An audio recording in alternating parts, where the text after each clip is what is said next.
My son wrote me a text message that changed everything. Don't expect me to take care of you in old age. I have my own life and family. I stared at those words on my phone screen for what felt like an hour, but was probably only 3 minutes. The morning sun was streaming through the kitchen windows, the same windows my husband Marcus had installed with his own hands 32 years ago. My coffee had gone cold. My heart was beating in my throat. I'm Agnes Whitcomb. I'm 72 years old, and until that moment, I thought I knew my son. I typed 2 words back. Okay, then I called my attorney. Before I tell you what happened next, you need to understand what I'd built. Marcus and I spent 34 years creating a life in Portland, Oregon. We weren't wealthy. Marcus worked as a civil engineer. I taught elementary school. But we were careful. We saved. We invested wisely. We paid off our mortgage 10 years early. When Marcus died 5 years ago from a sudden heart attack at 67, he left me everything: the house, his pension, our investment portfolio. $1.8 million total. Not a fortune, but enough to live comfortably, enough to leave something meaningful behind. Our son Silas is 45 now. He has a wife, Ilara, and 2 children, Theo, 8, and Iris, 6. On the surface, Silas seems successful. He ran a tech consulting firm, drove a Tesla, lived in a beautiful 4-bedroom house in Lake Oswego. His kids attended a private Montessori school. They vacationed in Hawaii. I was proud of him, or maybe I was proud of what I thought he was. The first crack appeared 8 months ago, though I didn't recognize it as a crack at the time. Silas called me on a Tuesday evening, his voice tight with stress. "Mom, I need to ask you something. It's urgent." My stomach clenched the way it does when you know bad news is coming. "What's wrong?" "It's Alara's mother. She needs surgery. It is her heart, and insurance is refusing to cover it. We need $22,000, and we need it fast. They can't schedule the procedure without a deposit." I didn't hesitate.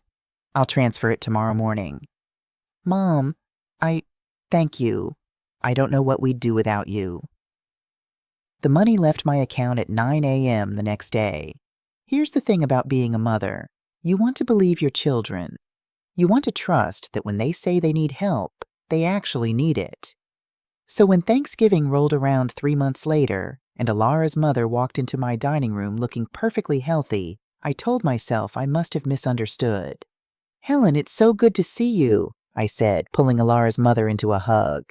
"How are you feeling after the surgery?" Helen looked at me blankly. "Surgery? What surgery?" The room went quiet. Silas jumped in so quickly he nearly knocked over his wine glass. "Mom must have misunderstood. It was a preventive cardiac screening, not surgery. Remember, Mom?"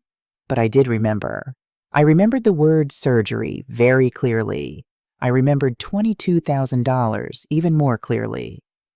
That night, after everyone had gone home, I sat at my kitchen table and did something I should have done years ago. I pulled out my bank statements and started adding up the emergencies. $7,000 2 years ago for roof repairs after a storm. Except when I drove by their house the following week, I noticed their roof looked exactly the same. Still the original 30-year shingles Marcus and I had helped them pay for when they bought the place. $15,000 3 years ago for Alara's medical expenses when she was supposedly hospitalized with pneumonia. Except I distinctly remembered Alara posting Instagram photos from a resort in Cabo the same week. $5,000 here, $8,000 there. Always urgent. Always framed as something I couldn't possibly say no to. The total came to $68,400. I sat there until 2 in the morning, staring at the numbers. My hands were shaking, but not from cold. From something else. Something that felt like the foundation of my world cracking apart. Had my son been lying to me for 7 years? I didn't sleep that night. By the time the sun came up, I'd made a decision. At 9 a.m., I called Thomas Brennan. Thomas had been our estate attorney since Marcus got sick. He'd helped us navigate the end-of-life planning, the will, the power of attorney documents. He was 60 years old, methodical, and utterly trustworthy. "Agnes," he said warmly when he answered. "What can I do for you?" "I need to set up a living trust, Thomas, and I need to do it quickly. There was a pause. All right, can I ask what's prompting this? I told him. Not everything, not the painful details of my suspicions, but enough. I want to protect my assets. I want to make sure they go where I intend them to go, without question, without contest. Come in tomorrow morning, he said. We'll take care of it. The meeting took 2 hours. Thomas explained how a living trust worked, how once I transferred my assets into it, they were legally protected. I would still have access to income, but the principal would be locked in. And most importantly, I could designate beneficiaries that couldn't be easily challenged. Who do you want as beneficiaries? Thomas asked, his pen poised over the legal pad. I'd thought about this all night. 40% to establish the Marcus Whitcomb Memorial Scholarship at Oregon State University, his alma mater, for engineering students. Thomas nodded, writing. 30% to Portland Children's Hospital. Excellent choice. 20% to the Animal Refuge League. Marcus and I had adopted our dog Max from there 15 years ago. Max had been with us through everything, and he'd died peacefully in his sleep just 6 months after Marcus. It felt right to honor that. And the remaining 10%? To my niece, Ivy Lambert. Thomas looked up. Not to Silas? I met his gaze. No, not to Silas. He didn't question it. That's what I appreciated about Thomas. He understood that sometimes families were complicated, and his job wasn't to judge, just to execute. I'll have the documents ready for signing within 72 hours, he said. Agnes, you should know, once assets are transferred into an irrevocable trust, there's no easy way to reverse it. You're certain about this? I'm 72 years old, Thomas. I have my pension and Social Security, more than enough to live on. The house, the investments, I don't need them liquid. I need them protected. Protected from whom? I looked out the window of his office at the gray Portland sky threatening rain. From anyone who might claim I wasn't thinking clearly when I made this decision. Understanding dawned in his eyes. I see.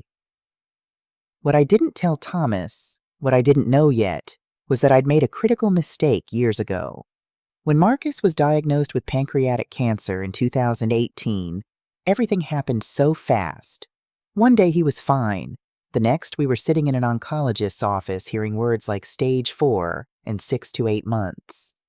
In my panic, I'd added Silas to my checking account as a joint holder, just in case I became too overwhelmed to handle the bills, or if something happened to me while Marcus was sick.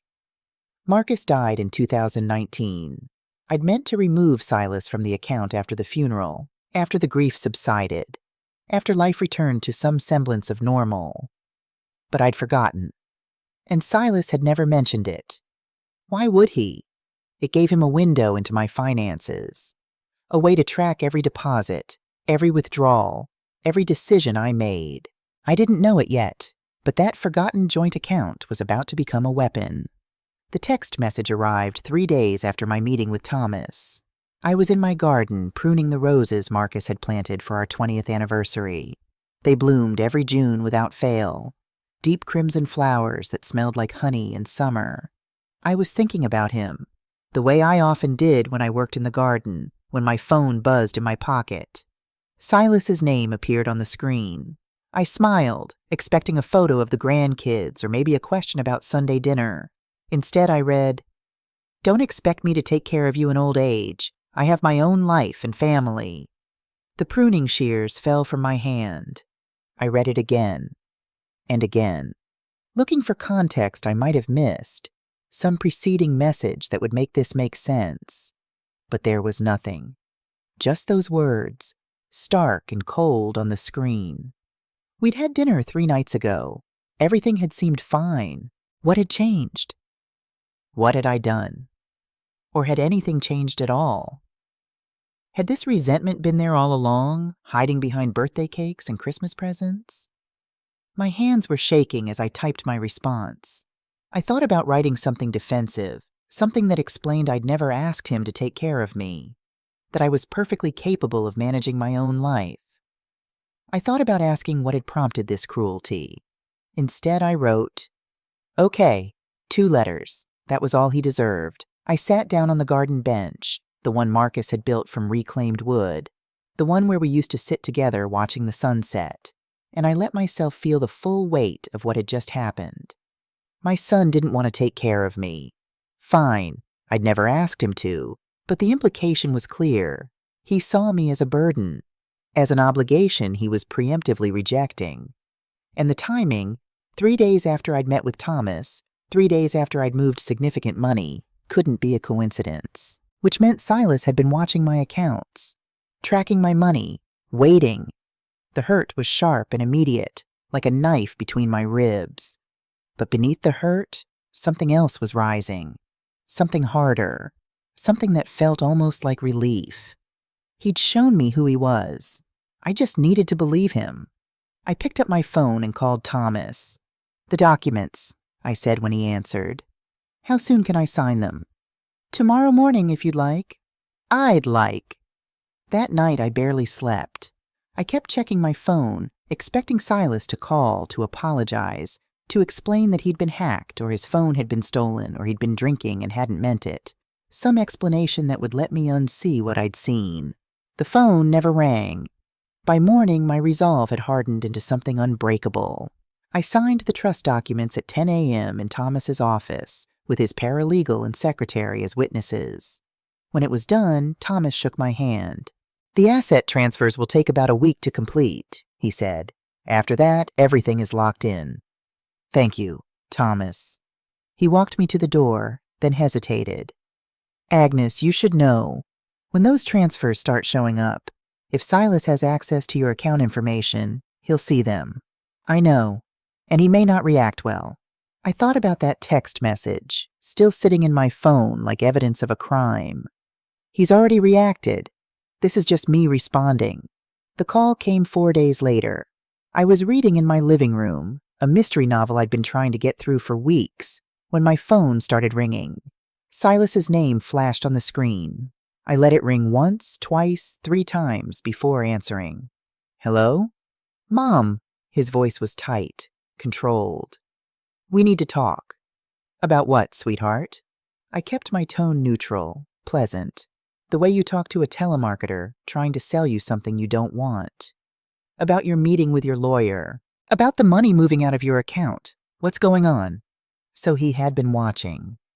Monitoring every transaction. The violation of it made my stomach turn.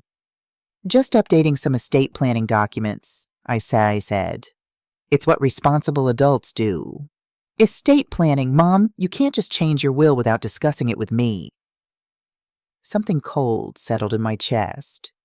"Can't I? It's my will, Silas. My assets to distribute as I see fit. After everything I've done for you, after all the time I've spent taking care of you," I almost laughed. Almost. Taking care of me? Silas, I live independently. I manage my own home, my own finances, my own life. What exactly have you taken care of? That's not... You know what I mean. I'm your son. I'm family. "Yes," I said quietly. "You are. And family doesn't send text messages telling their mother not to expect care or support." Silence. Then, "I was upset. I didn't mean..." "You meant it," I interrupted. "And I'm respecting your wishes. You have your own life and family to worry about. I have mine." "Mom, don't do this. Don't be stupid about this." Stupid. He called me stupid. I closed my eyes, counted to 5. "I have to go, Silas. I have an appointment." "Mom!" I hung up. My hands were shaking again, but not from fear this time. From anger. From the dawning realization that I'd spent years being manipulated by someone I'd raised, loved, sacrificed for. How long had he seen me as nothing more than an eventual payday? How long had he been counting down the days until I died and he could cash in? I looked around my living room, at the photos on the mantle of Silas as a baby, as a boy, graduating high school. At the Afghan I'd knitted while sitting beside Marcus's hospital bed. At the life I'd built, one careful decision at a time, and I knew with absolute certainty that I'd made the right choice. My phone buzzed with a text message. "You have 1 week to reconsider, 1 week to reverse these ridiculous changes. If you don't, I'm contacting a lawyer." I screenshotted the message and sent it to Thomas with a simple note, for documentation. Then I blocked Silas's number. I was done being afraid, done being manipulated, done being seen as a burden or an ATM machine with a heartbeat. If Silas wanted a war, he'd find out that 72 years of living had taught me something he'd never learned: how to fight for my own dignity. The flowers arrived on Tuesday morning. 24 roses, deep red, expensive, the kind that cost at least $150 at the florist downtown. They came with a card in Silas's handwriting. "Mom, I'm sorry. Let's talk. S." I photographed the card, front and back, added the image to a folder on my computer labeled Documentation. Then I called the nursing home 3 blocks away and asked if they'd like some fresh flowers for their common room. "Oh, Mrs. Whitcomb, how thoughtful," the activities director gushed. "The residents will love them." I didn't mention where they'd come from. The roses deserved better than to be part of whatever game Silas was playing. That evening, Ilara called. Her voice was soft, conciliatory, the tone you use when trying to calm a frightened animal. "Agnes, I know things have been tense between you and Silas, but he loves you so much. We both do. He's just been under tremendous stress at work, and when he's stressed, he says things he doesn't mean." I set down the book I'd been reading. "Does he not mean them, Ilara? Or does he mean them but regrets saying them out loud?" A pause. "That's not fair. Family is also supposed to respect each other," I replied. "To treat each other with basic decency. To not view each other as ATM machines. Agnes, we've never thought of you that way. Haven't you? Should we go through the emergencies together? I have records of every penny I've given you over the past 7 years. $68,400. Perhaps you'd like to explain what each one was actually for?" She hung up. I sat in the silence of my living room, waiting for my hands to shake, for tears to come, for regret to overwhelm me. But there was nothing. Just a strange, crystalline clarity. I'd spent so long making excuses for them, believing their stories, prioritizing their needs over my own dignity. I was done. 2 days later, I got a call from my best friend, Claudia Reeves. We'd known each other for 40 years, met when our boys were in the same kindergarten class. She'd been a nurse for 35 years before retiring, and she had a particular gift for cutting through nonsense. "I ran into Ilara at the grocery store," Claudia said without preamble. "She looked like she'd been crying, said you're going through some kind of breakdown and cutting them off financially." "That's one interpretation of events. What's yours?" I told her everything: the fake emergencies, the text message, the trust, the monitoring of my bank account through the forgotten joint access. When I finished, there was a long silence. "Agnes," Claudia finally said, her voice carefully controlled, "I need you to listen to me very carefully. What you're describing is financial elder abuse. I've seen it in my nursing career more times than I can count. Adult children who view their aging parents as piggy banks. What Silas has been doing, the lies, the manipulation, the surveillance, that's textbook exploitation. But he's my son, which makes it worse, not better. Agnes, you need to protect yourself, and you need to document everything, because I guarantee you, this isn't over." She was right, of course. It was far from over. The letter from Silas's attorney arrived on a Thursday morning, delivered by certified mail.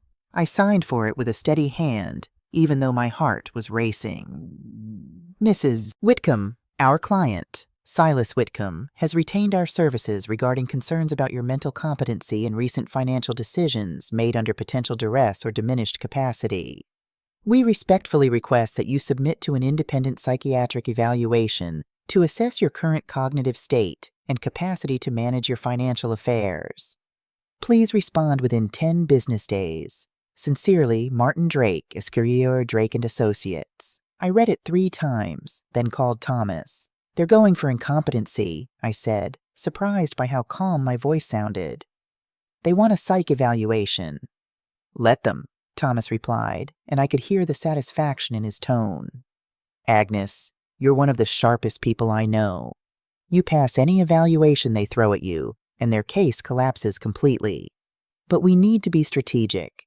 Agree to the evaluation, but insist on selecting the psychiatrist from a court-approved list. We control the process. Won't that look defensive? No, it looks like you have nothing to hide, which you don't. Within a week, I was sitting in a sunlit office across from Dr. Patricia Okafor, a forensic psychiatrist who specialized in elder competency evaluations. She was Nigerian-American, 58 years old, with kind eyes and an absolutely unshakable professional demeanor. "Mrs. Whitcomb," she said, "I want you to understand that this evaluation is completely neutral. I'm not working for your son or for you. I'm working to determine the facts. Do you understand?" "I understand." "Good. Let's begin."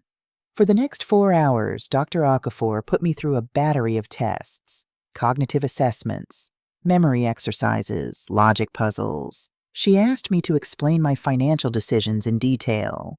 She reviewed my medical records. She asked about my daily routine, my social life, my hobbies.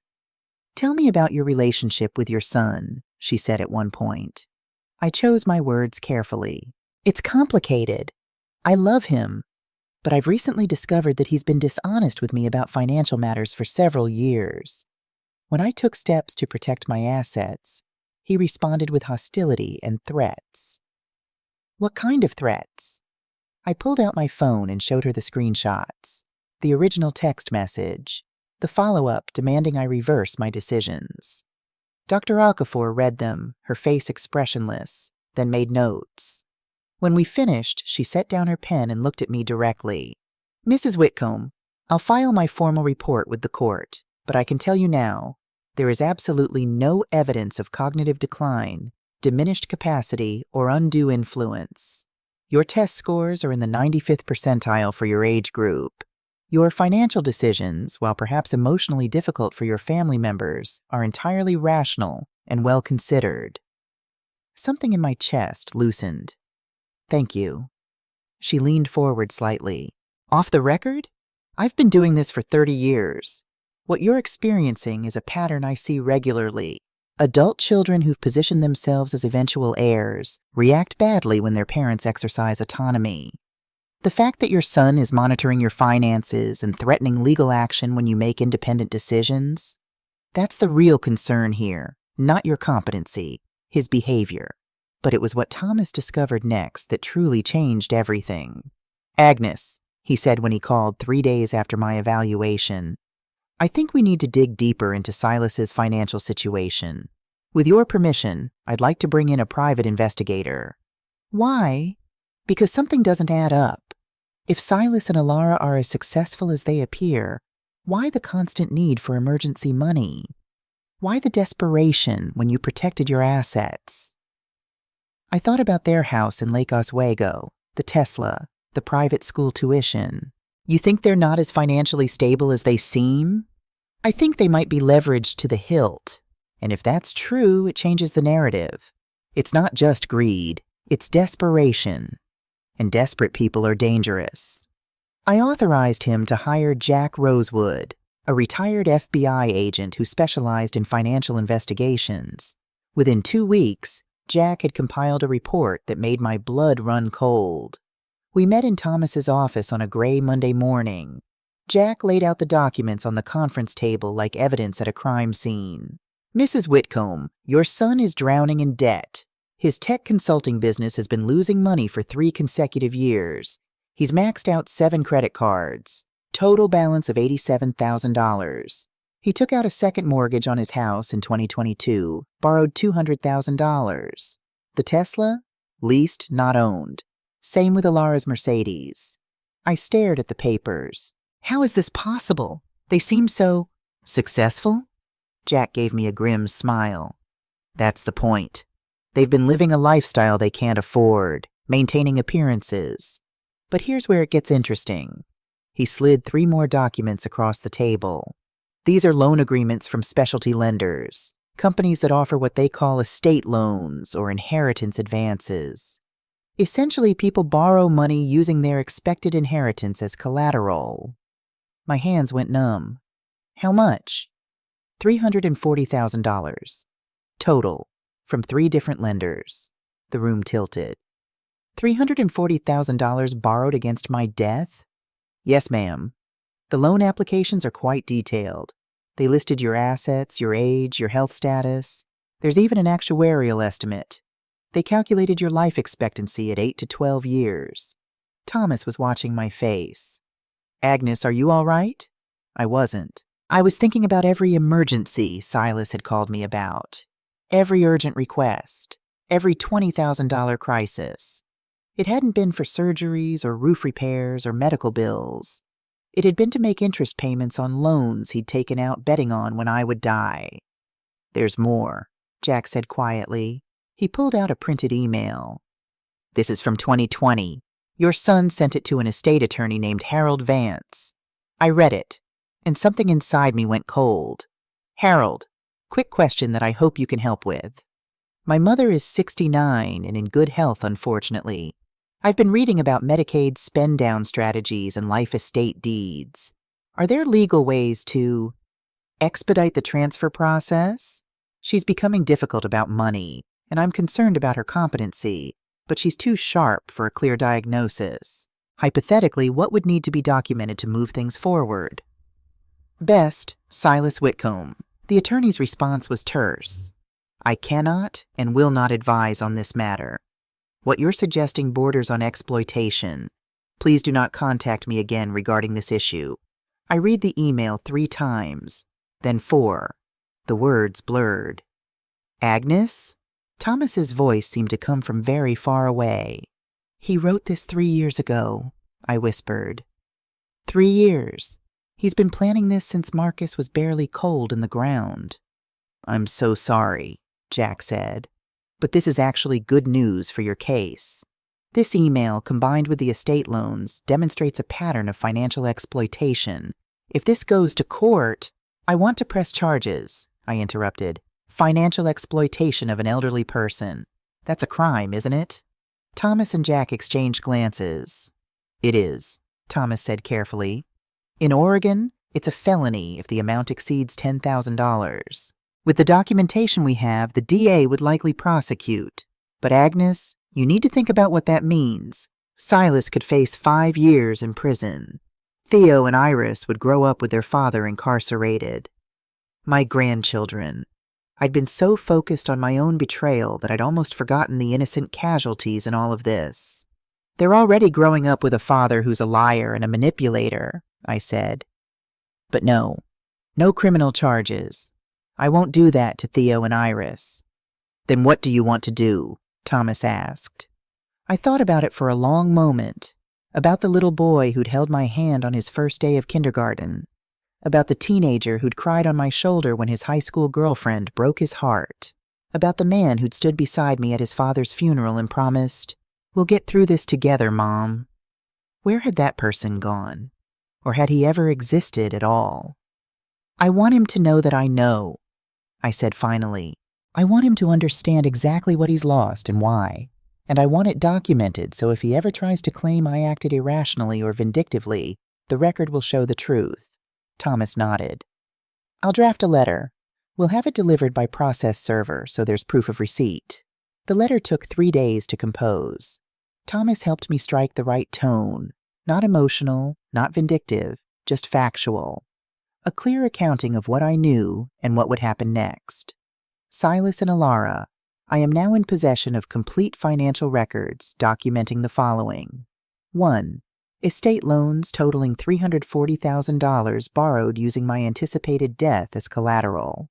2. False statements to lenders regarding my health and life expectancy.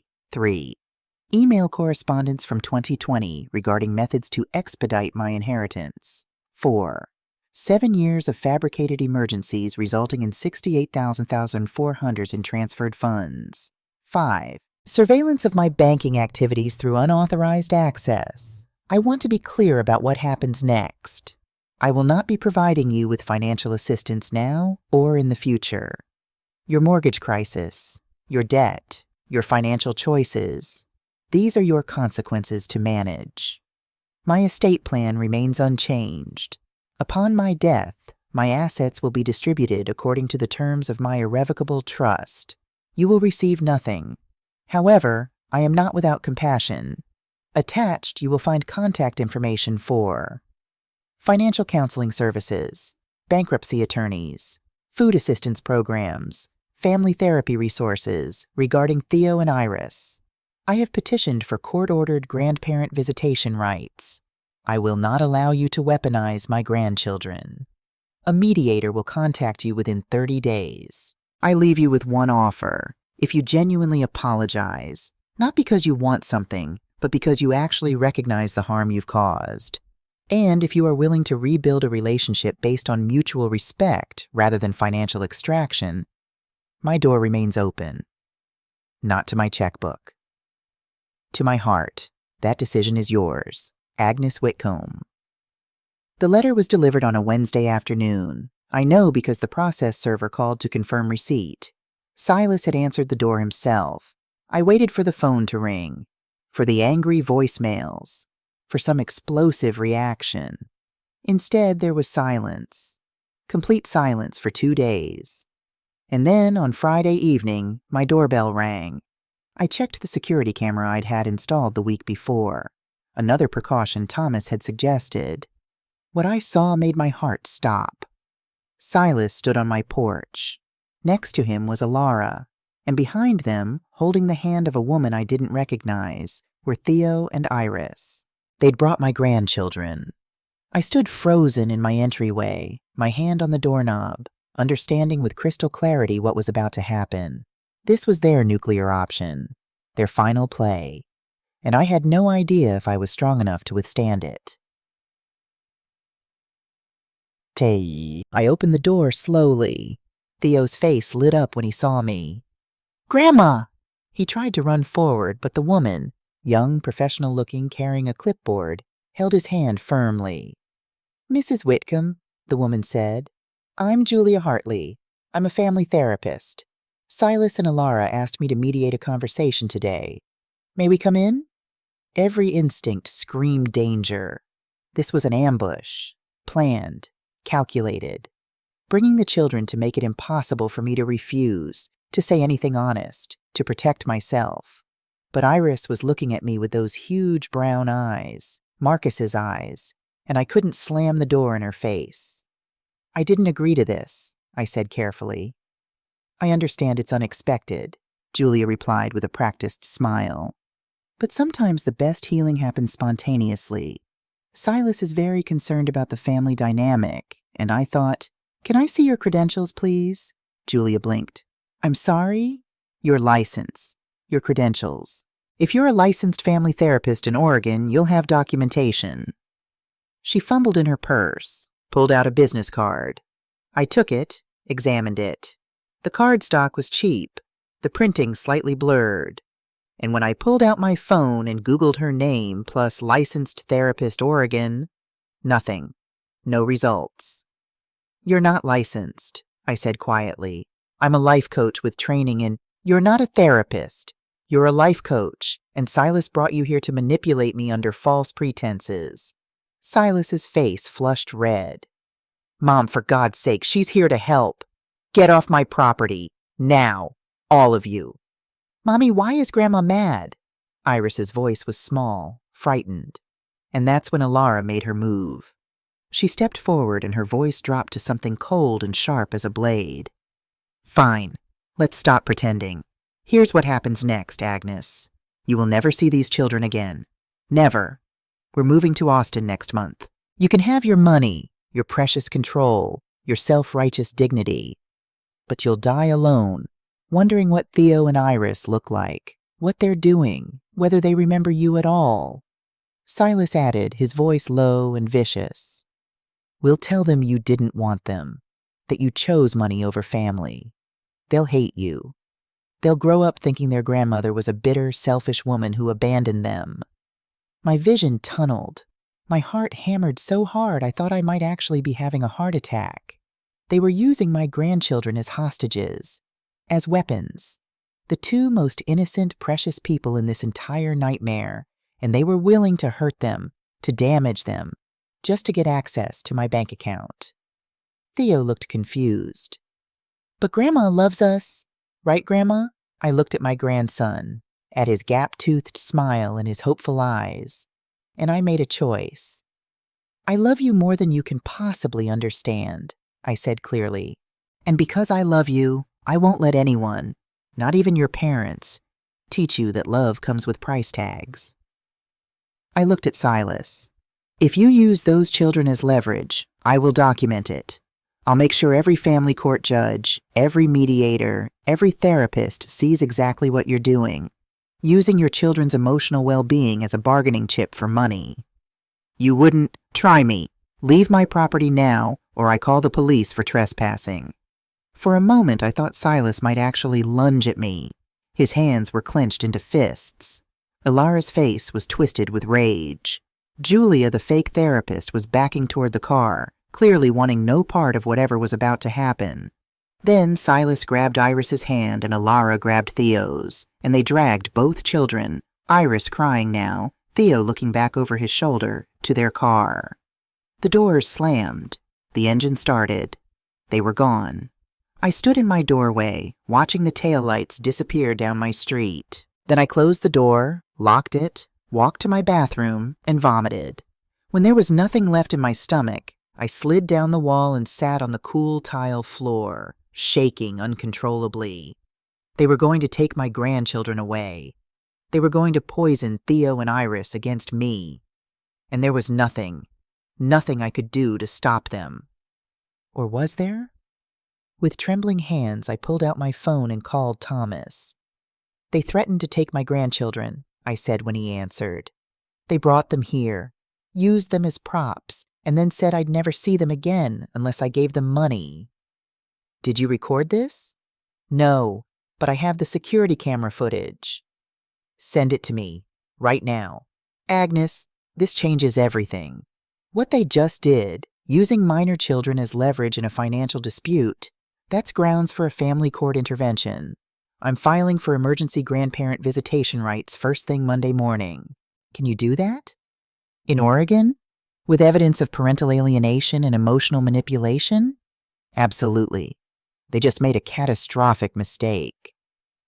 After I hung up, I sat on my bathroom floor for another 20 minutes, waiting for my heartbeat to slow down, for the shaking to stop.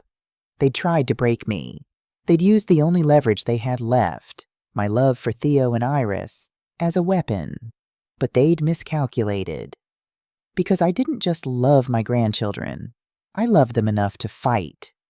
The competency hearing was scheduled for November 15th, exactly 6 weeks after Silas filed his petition. I spent those 6 weeks preparing. Not just legally, Thomas handled that, but emotionally. I started seeing a therapist, Dr. Nina Reyes, who'd been my primary care physician for 8 years. She suggested I also speak with a counselor who specialized in family estrangement. What you're going through, Dr. Reyes told me during one appointment, it's grief. You're grieving the son you thought you had, the relationship you thought you'd built. That grief is real, even if the relationship wasn't what you believed it to be. She was right. Some mornings I woke up and forgot, just for a moment, that everything had changed. I'd think about calling Silas to ask if he wanted to come over for Sunday dinner. Then reality would crash back in, and the loss would hit me all over again. But I also started building something new. Claudia took me to her book club. 8 women ranging from 55 to 80, all sharp, funny, and absolutely uninterested in taking anyone's nonsense. They welcomed me immediately, and for the first time in months, I laughed. Really laughed, until my sides hurt and tears ran down my face. I started volunteering at Portland Children's Hospital, reading to kids undergoing treatment. The first time a little girl with a bald head from chemotherapy fell asleep while I was reading Charlotte's Web, her small hand tucked into mine, I understood something fundamental. I had love to give. It didn't have to go to people who refused to receive it with respect. My niece Ivy drove down from Seattle one weekend. She was 29, a graphic designer with purple streaks in her hair and an infectious laugh. We'd always been friendly, but never particularly close. She was busy with her life. I was busy with mine. Over coffee, I told her everything. "Aunt Agnes," she said when I finished, I need you to hear something. My mom, your sister, she always said you were the strong one in the family, the one who made things work. But she also said you had a blind spot when it came to Silas, that you'd make excuses for him that you'd never make for anyone else. She said that? She loved you. She was worried about you. And honestly, I think she'd be really proud of what you're doing now, standing up for yourself. It helped more than I could express.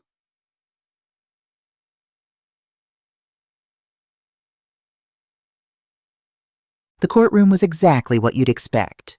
Wood paneling, fluorescent lights, American flag in the corner. Judge Rebecca Thornton presided, a woman in her early 60s with steel gray hair and a no-nonsense demeanor that reminded me of my mother.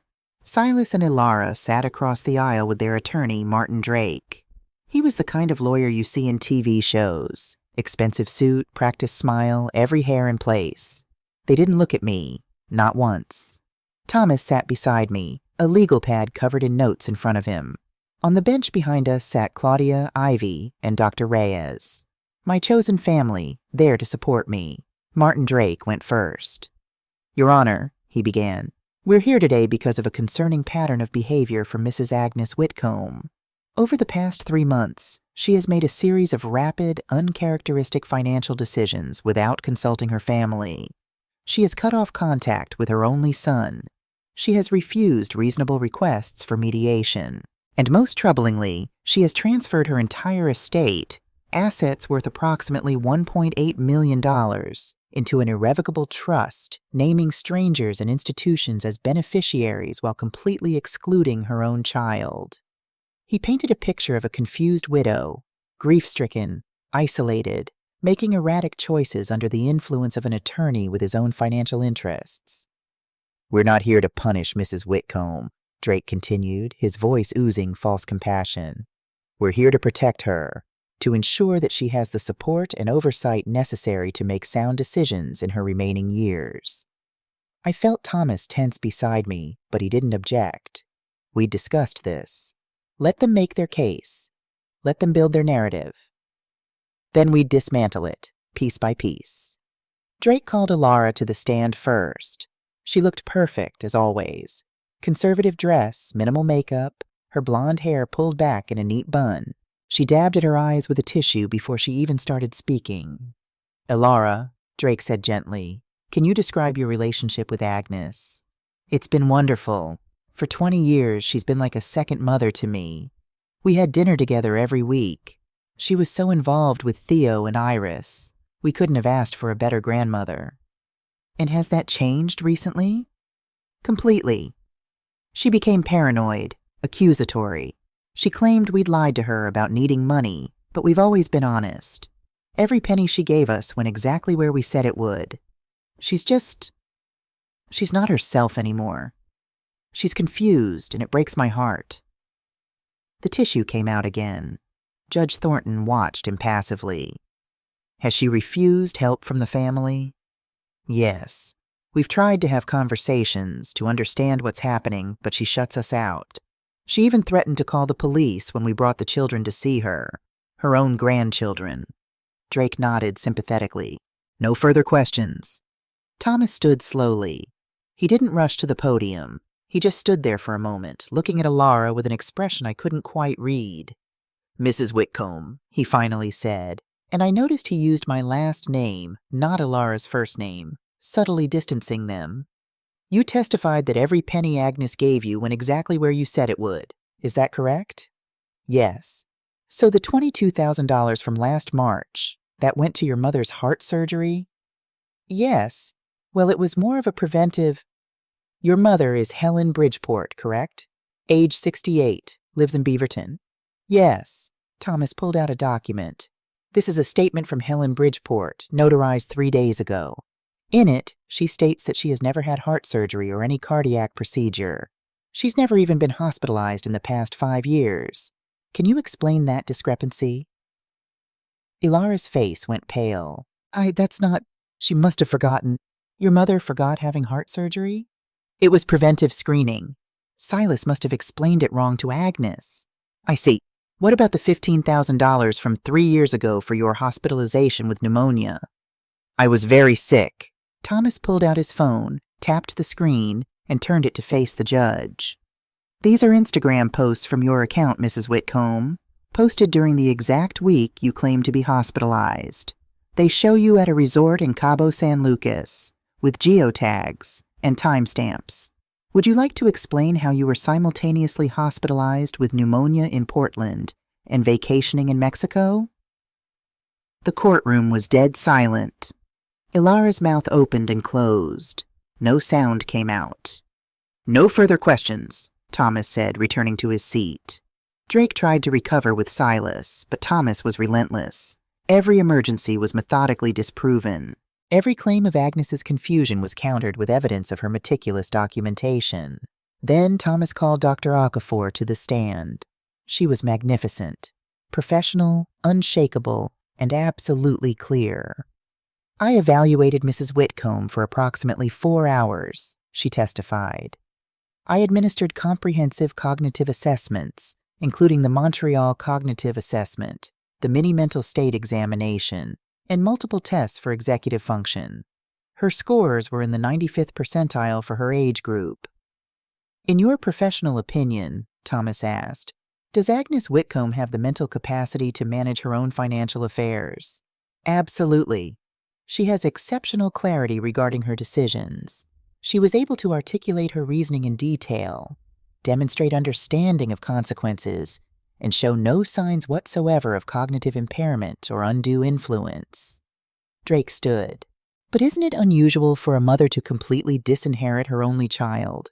Doesn't that suggest some kind of impairment? Dr. Okafor turned to face him directly. Unusual? Perhaps. But unusual is not the same as incompetent. Mrs. Whitcomb has documented rational reasons for her choices. Whether those choices align with her family's preferences is irrelevant to the question of mental capacity. Then came the moment I'd been dreading and anticipating in equal measure. Thomas introduced the estate loan documents. Your Honor, he said, I'd like to enter into evidence 3 loan agreements, totaling $340,000, taken out by Silas Whitcomb between 2021 and 2023. He projected them on the screen. The courtroom gasped. I heard it, a collective intake of breath. These loans, Thomas continued, used Agnes Whitcomb's anticipated death and inheritance as collateral. The applications include actuarial estimates of her life expectancy, valuations of her assets, and, most disturbingly, false statements about her health. He highlighted a section on one application. Primary beneficiary is 71 years old with declining health and limited life expectancy. Judge Thornton leaned forward. Mr. Drake, did your client borrow money using his mother's death as collateral? Drake was sweating now. Your Honor, that's a separate financial matter. Yes or no? The loans are legal. That's not what I asked. Yes or no? Silas stood up suddenly. Yes, I took out loans. I had business expenses and the banks required collateral, and I used my expected inheritance. That's not illegal. But you told the lenders your mother was in declining health, Judge Thornton said. Is that true? Silence. Dr. Reyes stood from the gallery. Your Honor, may I speak? I'm Agnes Whitcomb's physician of 8 years. The judge nodded. Mrs. Whitcomb is in exceptional health. She has no significant medical conditions. She runs 3 miles regularly. Her last physical showed cardiovascular health comparable to someone 15 years younger. The statement that she's in declining health is categorically false. Judge Thornton turned back to Silas. Her expression was ice. So you lied to lenders to secure loans based on when your mother would die. And now you're in this courtroom arguing that she's incompetent because she discovered your deception and protected her assets. That's not... We needed the money. My business was struggling, and she has more than enough. Enough! The judge's voice cracked like a whip. I've heard enough. She flipped through the documents in front of her, then looked up. This is among the most brazen attempts at financial exploitation I've witnessed in 20 years on the bench. Mrs. Whitcomb has demonstrated exceptional clarity, sound judgment, and appropriate self-protection in the face of systematic deception by her own child. She turned to me. Mrs. Whitcomb, Has anyone coerced you into your financial decisions? No, Your Honor. Are you aware of the consequences of an irrevocable trust? Completely aware. Do you wish to make any changes to your estate plan? No, Your Honor. My plan is exactly as I want it. The gavel came down. Petition for guardianship is denied. Mrs. Whitcomb is clearly of sound mind and has every right to manage her estate as she sees fit. Furthermore, I'm ordering a family court evaluation regarding grandparent visitation rights. Using minor children as leverage in a financial dispute is completely unacceptable. Another strike of the gavel. We're adjourned. 10. In the hallway outside, Silas grabbed my arm. You've ruined me, he hissed. Are you happy now? You've destroyed your own son. Thomas stepped between us immediately. Mr. Whitcomb, remove your hand from my client. Now. Silas let go, but his face was contorted with rage. When you're old and sick and dying alone, don't come crying to me. I looked at him, really looked at him, and felt something shift inside me. Not victory, not satisfaction, just a quiet, sad acceptance. I won't be alone, Silas, I said softly. I have friends. I have community. I have self-respect. What do you have besides debt and regret? He opened his mouth, closed it, then turned and walked away. Elara followed, her heels clicking on the marble floor. I watched them go, and Claudia put her arm around my shoulders. You did it, she said. Then why does it hurt so much? Because love and loss can exist at the same time. You're allowed to grieve what you thought you had, even while protecting yourself from what it actually was. 6 weeks later, an envelope arrived in my mail. Not certified, just regular post. Inside was a notice from Wells Fargo. Notice of default on the property owned by Silas and Elara Whitcomb. 4 missed mortgage payments. Foreclosure proceedings initiated. They'd listed me as an emergency contact years ago and never removed it. I sat at my kitchen table, staring at the notice. They were losing their house. My grandchildren were losing their home. Part of me, the mother part, the part that had raised Silas and kissed his scraped knees and celebrated his victories, wanted to call the bank, to make the payments, to save them. But I thought about Theo and Iris, about what I'd be teaching them if I bailed their parents out again. That manipulation works, that threats work, that you can treat people horribly as long as you're family.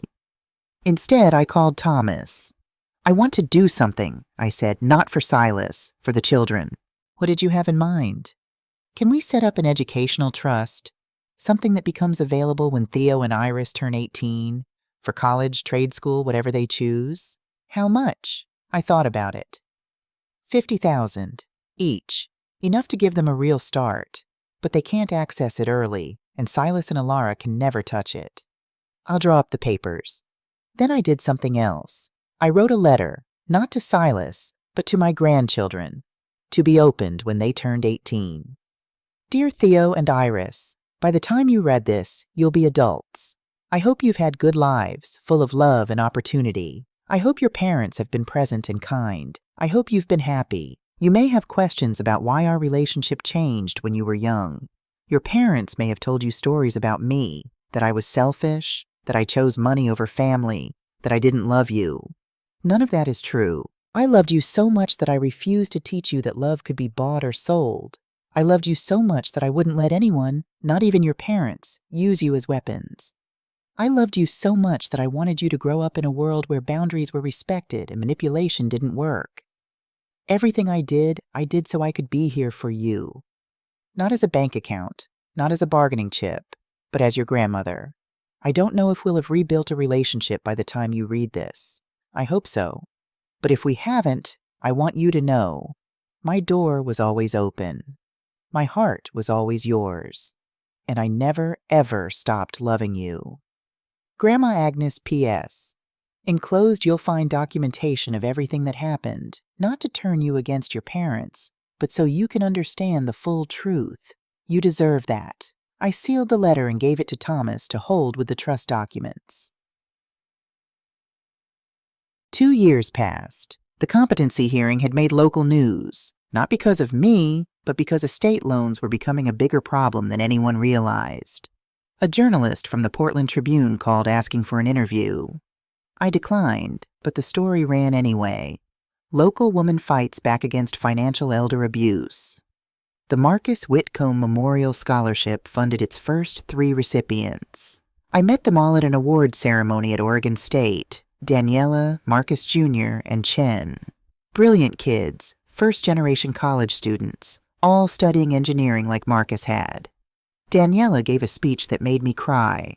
This scholarship means I don't have to choose between my education and helping my family pay rent. It means someone believed in me before I even met them. Mrs. Whitcomb, thank you for investing in strangers. Some of us needed that more than you'll ever know. Afterward, she hugged me.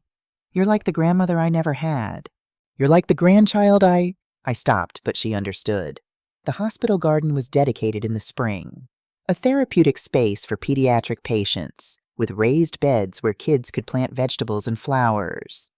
The plaque read, "The Marcus Whitcomb Healing Garden, in memory of a man who built with his hands and loved with his whole heart." I planted a rose bush there, a cutting from the roses Marcus had planted in our own garden, deep crimson flowers that smelled like honey in summer. My life was full. Claudia and I traveled to the coast once a month. The book club became my Tuesday night ritual.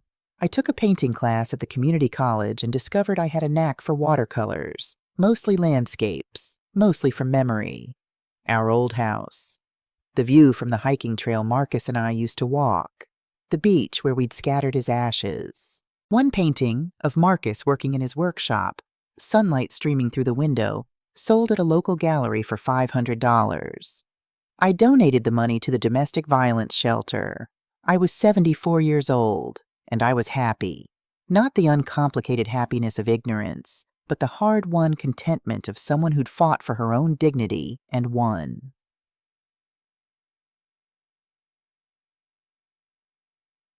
The court-ordered visitation with Theo and Iris started 3 months after the hearing. Every second Saturday, 2 hours, supervised by a mediator named Rachel Kim. The first visit was awkward. Theo was 9 now, Iris 7. They were cautious, watching Rachel as much as they watched me, trying to figure out what was allowed. I'd brought art supplies and homemade cookies, Marcus's recipe, the one with extra chocolate chips. "I missed you," I said simply. "I missed you so much." Theo studied me with serious eyes. "Mom said you didn't want to see us anymore, that you were mad at Dad and decided we were too much trouble." The lie hit me like a physical blow, but I kept my voice steady. "That's not true, sweetheart. I wanted to see you desperately, but sometimes grown-ups disagree about things, and it gets complicated. That was never about you. Do you understand? You and Iris, you're the best parts of my life." "Then why did you make Dad cry?" Iris asked, her voice very small. I looked at Rachel, who gave me a subtle nod. Permission to be honest, age appropriately. "Your dad and I had some problems with trust and money. Adult problems. He wanted something from me that I couldn't give. That doesn't mean I stopped loving you. It just means I had to protect myself so I could keep being here for you." We colored together. I read them Charlotte's Web, the same book I'd been reading at the hospital. By the end of the 2 hours, Iris was sitting beside me, her small shoulder pressed against my arm. When they left, Theo turned back at the door. "Can we come again?" "I'll be here," I promised. "Every time they let you come, I'll be here." After they left, I sat in that room at the community center and cried. Not from sadness, from hope.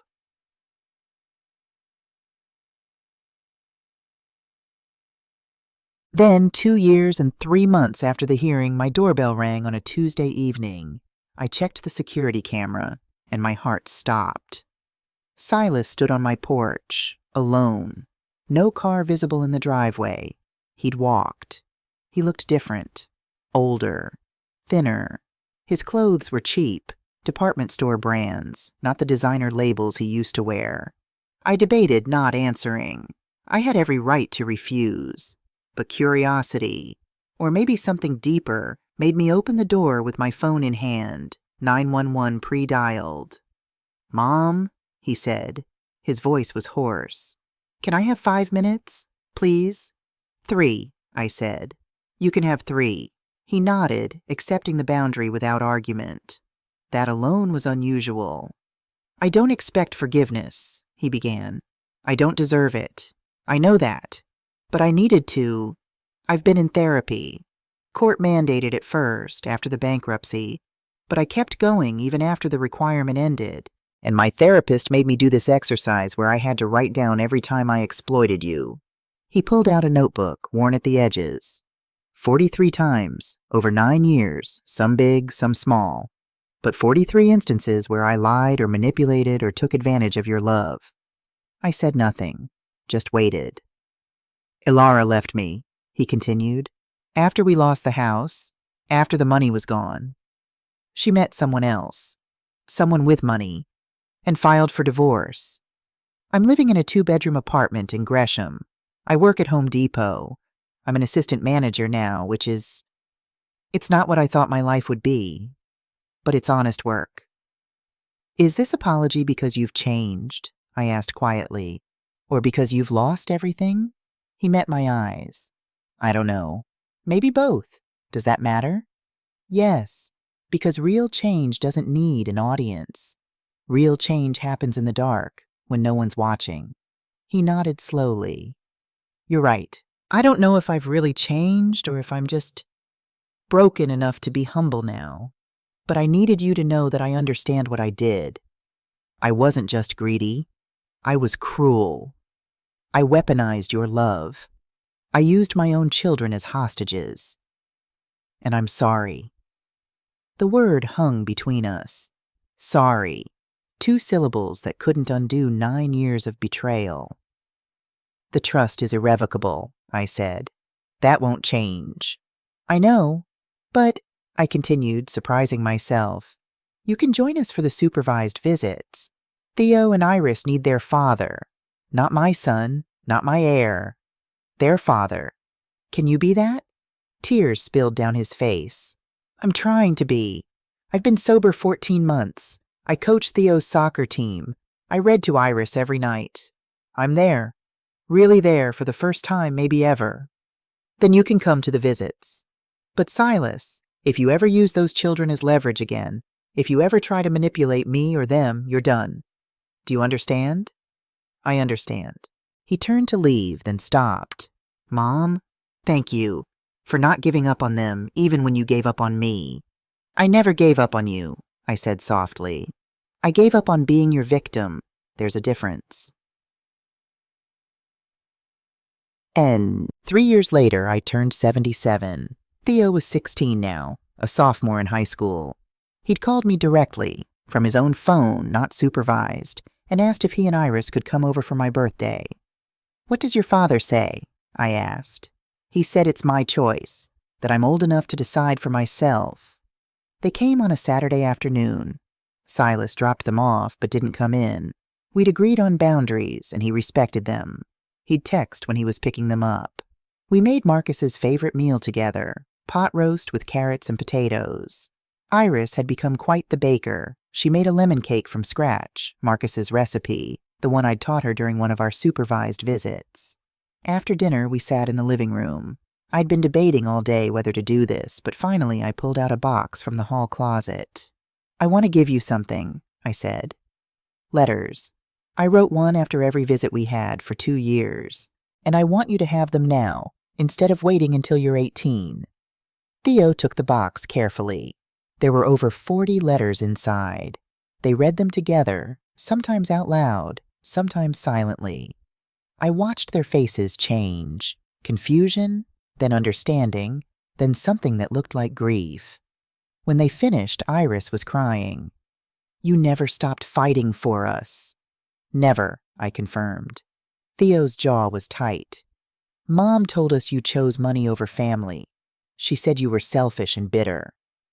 "I chose self-respect," I said, "and I chose to be the kind of grandmother who taught you that love shouldn't hurt." "Dad's different now," Theo said, almost defensively. "He works hard. He shows up. He's present." "I know. I've seen it." "Are you glad?"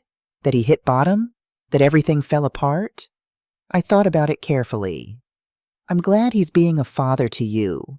I'm not glad anyone suffered. But sometimes people don't change until they have to. Iris looked at me with those Marcus brown eyes. Do you still love Dad? I love the man he's trying to become, I said. I don't know if I'll ever trust him again. But love and trust aren't the same thing. 5 years after the hearing, I was 79 years old. The scholarship fund had helped 22 students. The hospital garden was thriving. My paintings hung in 3 local galleries. I'd published a column in the Senior Lifestyle magazine about setting boundaries in family relationships. It got more letters than anything they'd ever printed. I was dating, casually, a gentleman named Lawrence from my painting class. We went to the symphony together, took walks along the river, argued cheerfully about whether Hemingway was overrated. Silas had been promoted to manager at Home Depot. He'd been sober for 4 years. He'd completed his court-mandated therapy and continued on his own. Our relationship was cordial but boundaried. Monthly coffee meetings where he asked about my life first, where money was never mentioned. He was trying. Not perfectly, not without setbacks, but genuinely trying. And then one day, Thomas called with an unusual request. Agnes, I want to run something by you. It's not legal advice. It's more of a philosophical question. I'm listening. If Silas maintains sobriety, maintains employment, maintains an active relationship with his children for 5 consecutive years, would you consider creating a small legacy for him? Not an inheritance. A second chance fund. Maybe $50,000. Accessible only if he meets those conditions. I was quiet for a long moment. Why are you asking this? Because I've watched him change. I can't tell you if it's real or permanent. No one can. But I've seen real effort. And I wonder if you've thought about what happens if he actually becomes the man he's trying to be. I thought about it for 3 days. Then I called Thomas back. Set it up, but make the conditions ironclad. 5 years of documented sobriety, steady employment, regular positive involvement with Theo and Iris. If he breaks any of those conditions, the fund dissolves and goes to the scholarship. You're a better person than most, Agnes. No, I said. I'm just a person who learned the difference between enabling and hope. The last scene of my story happens on a golden autumn evening, almost exactly 9 years after that text message that changed everything. I'm in my garden, Marcus's garden, really, though I've added my own touches over the years. The roses are blooming one last time before winter. The air smells like wood smoke and possibility. Claudia arrives with wine and that lemon cake Iris taught her to make. How do you feel about all of it now? She asks, settling into the chair beside me. People ask if I regret cutting Silas off, I say slowly. I don't. I regret needing to. But that text message, don't expect me to take care of you, it freed me. Freed you how? Freed me to stop performing, stop proving my worth, stop making myself small so others could feel big. I spent 70 years being what others needed. These last 9 years, I've been who I am. Car doors slam in the driveway. Theo's beat-up Honda, he bought it himself, with money from his part-time job, pulls up first. Iris is in the passenger seat. She's applying to colleges now, wants to study social work. I want to help families before they break like ours did, she told me. Behind them, Silas's car. He comes to these dinners once a month now. It's become a tradition. Awkward at first, but easier now. We're not the family we were. We're something different, something more honest. Theo and Silas embrace in the driveway, no longer the stiff, obligatory hugs of 2 years ago, but something real. Iris runs to me first, always, and I breathe in the smell of her hair, strawberry shampoo and youth. Grandma, I got accepted to Portland State, she announces. Early admission. The social work program? Yes, and they have a scholarship. She stops, looks at me with dawning understanding. Wait, did you? I smile. I may have mentioned to someone that there was a brilliant young woman who deserved consideration. But you got in on your own merit, sweetheart. I just opened a door. You walked through it. We gather around the table. 5 of us, this strange patchwork family we've become. Claudia pours wine. Iris serves cake. Theo talks about his engineering classes. He's a freshman at Portland State. A Marcus Whitcomb scholar, though he didn't know that when he applied. Silas is quiet mostly, but when he does speak, he asks questions, listens, doesn't dominate or demand. At one point, he catches my eye across the table. "Thank you," he mouths. I nod. Not forgiveness, exactly. Not reconciliation in the traditional sense, but acknowledgement of effort, of change, of the possibility that broken things can still hold water if you're careful with them. As the sun sets and the candles flicker on the table, I think about Marcus, about what he would make of all this. I think he'd be proud, not of the money I gave away, but of the life I chose to build. Love shouldn't come with conditions, I say out loud, and everyone looks at me. But respect must. What made you think of that? Iris asks. I'm thinking about legacy, about what we leave behind. I used to think legacy was money, property, things you could hold, but it's not. It's this. I gesture around the table. It's teaching people, especially young people, that they're worth more than what they can provide, that boundaries are acts of love, that sometimes the greatest gift you can give someone is refusing to enable their worst behavior. Theo raises his glass. To Grandma Agnes, the toughest woman I know. To Agnes, everyone echoes. I don't tell them about the Second Chance Fund. That's between me and Thomas, and maybe someday between me and Silas. If he earns it, he'll be surprised. If he doesn't, he'll never know it existed. Either way, I've done what I can do. As the evening winds down and they prepare to leave, Silas lingers at the door. I know I can't undo the past, he says quietly. But I want you to know, I'm trying to be worthy of them. He nods toward Theo and Iris. Not for money, not for inheritance, just because they deserve a better father than I was. Keep trying, I say. That's all any of us can do. After they're gone, I stand in my garden in the twilight, listening to the city sounds around me, feeling the autumn air on my face. I am 79 years old. I have lived through heartbreak and betrayal. I have discovered depths of strength I didn't know I possessed. I have built a life that matters, not because of how much money I left behind, but because of how many lives I touched. I don't know how much time I have left. Dr. Reyes says I'm healthy, but 79 is 79. What I do know is this. When my time comes, I'll go peacefully. Not because I have no regrets. Of course I have regrets. But because I chose myself. I chose dignity. I chose to believe that I was worth more than what I could provide. And in the end, that choice made all the difference.